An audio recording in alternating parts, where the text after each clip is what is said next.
हाँ दोस्तों, जैसे कि पॉलिटी के आगे के पार्ट को हम देखते हैं वहां से। तो जो पॉलिटी के आगे का पार्ट जो शुरू होता है वो होता है charter act of 1883। Charter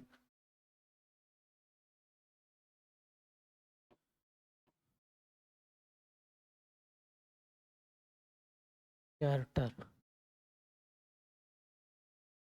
act of 1833। जैसे ये चार्टर एक्ट स्टार्ट होता है, इस चार्टर एक्ट में सबसे प्रमुख जो बातें होती हैं वो क्या होती हैं, उस पे हम बातें पहले करें।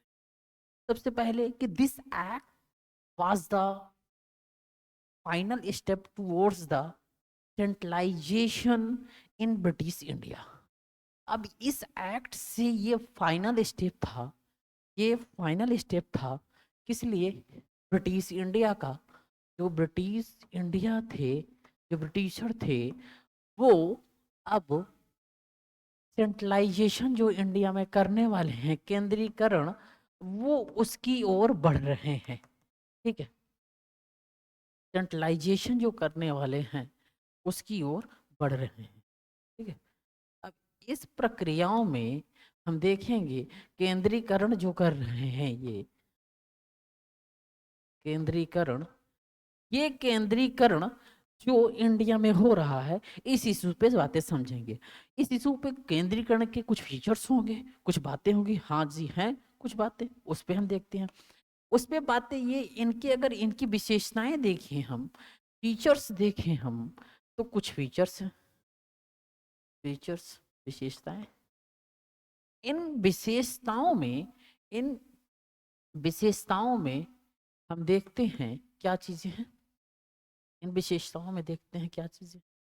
उन विशेषताओं में हम ये पाते हैं, सबसे पहला नंबर जो विशेषताओं में इनके पाते हैं वो ये है कि यहाँ पर गवर्नर जनरल ऑफ बंगाल, अर्थात GGOB, अर्थात governor general of Bengal, governor general of Bengal. अब गवर्नर जनरल ऑफ बंगाल जो है, अब गवर्नर जनरल ऑफ बंगाल ना होकर आगे चलकर गवर्नर जनरल ऑफ इंडिया हो गया, अर्थात GGOI। अब ये जो गवर्नर जनरल ऑफ इंडिया हो गया, इससे मतलब क्या था? इसका मतलब ये था कि अब इसके पास जो भी सिविल और मिलिट्री पावर होंगी, जो भी सिविल और मिलिट्री पावर होंगी, अब इसके पास होंगी। अच्छा, ऐसा क्या है सिविल मिलिट्री पावर में? ये है जी, अब ये सिविल और मिलिट्री पावर, सिविल और मिलिट्री पावर, ये दोनों का जो स्वरूप होगा, जो इन दोनों का क्रिएशन होगा, अर्थात दस the act created for the first time.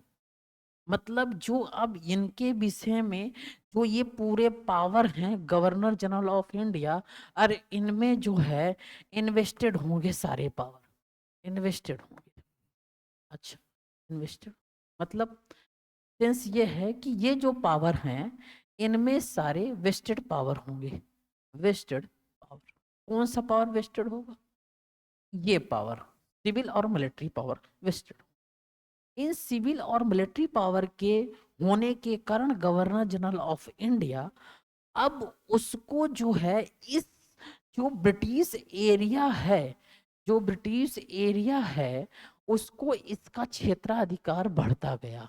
अर्थात जो यहाँ पर ब्रिटिश पोजीशन वाला क्षेत्र होता है, अर्थात ब्रिटिश इंडिया, जो ब्रिटिशर के द्वारा इंडिया में जो क्षेत्र अधिकारित होता है, अर्थात ब्रिटिशर मतलब ये, ब्रिटिशर मतलब ये कौन?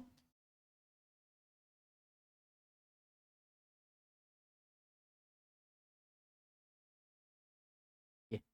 अब अगर हम देखते हैं तो यहाँ पर हम ब्रिटिशर को देखते हैं और यहाँ पर हम इंडिया को देखते हैं।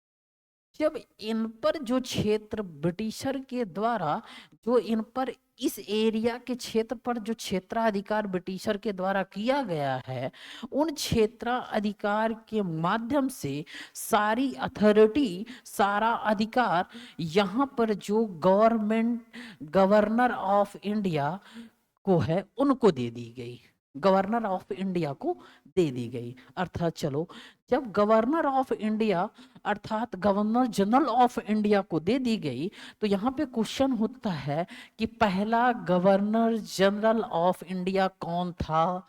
तो पहला governor general of India Lord William Bentinck था। Lord William Bentinck, Lord William Bentinck.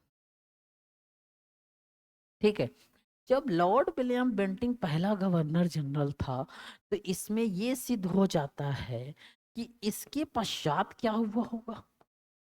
ठीक, इसके पश्चात की जो बातें हुई होंगी हम देखेंगे, वो ये होंगी, इसके पश्चात की बातें सामने जो आती हैं कि ये जो बॉम्बे और मद्रास हैं, इनको जो गवर्नर, जो इनके पास लेजिस्लेचर पावर थी, विधायिका शक्ति, पहला नंबर तो हम उसको देखें। ठीक है, दूसरा नंबर हम ये देखते हैं कि जो दो एरिया होते हैं, एक बॉम्बे, ठीक है, बॉम्बे, और दूसरा मद्रास। ये बॉम्बे और मद्रास के जो क्षेत्र होते हैं, इनके पास जो उपस्थित होते हैं विधायिका power, legislature power, legislature power जो होते हैं, वो इस पावर से क्या होते हैं, वंचित हो जाते हैं, डिप्राइव्ड हो जाते हैं, डिप्राइव्ड हो जाते हैं। और डिप्राइव्ड होने के कारण अब ये इस जो बॉम्बे और मद्रास को विधायिका की शक्ति मिली थी, वो इनके पास वो शक्ति नहीं होती है। वहीं पर गवर्नर जनरल ऑफ इंडिया जो होती है, वो विधायिका के मामले में, तीसरा पॉइंट देखते हैं कि गवर्नर जनरल ऑफ इंडिया वो गवर्नर जनरल ऑफ इंडिया अर्थात गवर्नर जनरल ऑफ इंडिया, अब ये विधायिका अर्थात लेजिस्लेचर के पावर में इनको सुप्रीमेसी मिलने लगती है, इनको सुप्रीमेसी मिलने लगती है। तो ये क्या करते हैं कि अब इनकी पावर विधायिका के मामले में बढ़ना स्टार्ट हो जाती, किसकी, गवर्नर जनरल ऑफ इंडिया की। जिससे गवर्नर जनरल ऑफ इंडिया की विधायिका के मामले में जैसे ही पावर बढ़ती है, वहीं पर दूसरी ओर देखते हैं कि ये पावर तो बढ़ गई विधायिका के मामले में, लेकिन कहाँ बढ़ी, जहां पर ब्रिटिश सरकार अर्थात ब्रिटिशर के द्वारा इंडिया में जिस क्षेत्र पर अधिकार किया गया था वहां पर बढ़ा। ठीक, ये क्लियर हुआ। फिर वहीं पर इसी के तहत यहीं से डिसाइड हुआ कि जितने भी रूल बनते थे, जितने भी इस लॉज के अंतर जितने भी लॉज बनते थे, वो पहले रेगुलेशन कहलाते थे। पॉइंट नंबर 4, यहाँ पर जितने भी इसके पहले रूल बने हुए थे, वो क्या कहलाते थे, वो कहलाते थे रेगुलेशन, रेगुलेशन। लेकिन अब यहीं से जो रूल बनेंगे, जो रूल बनेंगे अब यहाँ से, वो क्या कहलाएंगे, वो कहलाएंगे एक्ट। तो क्वेश्चन पूछ लेगा कहाँ से सारे रूल जो रेगुलेशन पहले बनते थे, एक्ट कहाँ से कहलाना स्टार्ट हुए? तो charter act 1833, charter act of 1833। चलो अच्छा, यहाँ तक क्लियर होता है। जैसे ही यहाँ पर क्लियर होता है, तो इसके आगे हम देखते हैं पांचवा पॉइंट। पांचवें पॉइंट में हम ये देखते हैं कि अब जो पावर है, किसकी power, east India company, east India company की पावर, अब वो पावर कितना, कॉमर्शियल के मामले में पावर समाप्त हो जाती है।